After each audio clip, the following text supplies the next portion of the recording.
शासनाच्या सगळ्या योजनांचा लाभ तुम्हाला भेटला का? बोलच. बरं मला घरकुल आलं, 20,000चा चेक आला पहिला, 25,000 मी खिशातून घातले, चेक बंद. चेक बंद. मग घरकुल तसंच इटा लावून ठेवले.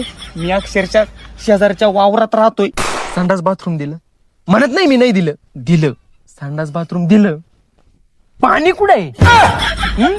दगड घेऊन जातोय त्याच्यात. योजना नंबर 3, गावचा रस्ता नाही, 1 नंबर रोड. रोड रोड म्हणजे काय रोड होता? एकच नंबर होता. मागच्या वर्षी अक्षरशः रोड झाला 5 का 6 महिन्यात. या वर्षी पाहतोय अहो खडी सुद्धा नाही रोडला. नाही खावा ना एवढं. योजना नंबर 4, गावची स्मशानभूमी. एक नंबर. काय तो पत्रा, काय ते बांधकाम, एक नंबर. शेवटी तिथं जाळायचंय ना आपल्याला, शेवट करायचंय आपलं तिथं. काची स्मशानभूमी अख्खा दूर गावात निमित्त त्याच्यानेच आजारी पडत आहे. आहे ना, तुम्ही या, नाही तर तुमच्या 10व्याच्या योजनेचा लाभ आहे ना अख्खं गाव घेईन. या.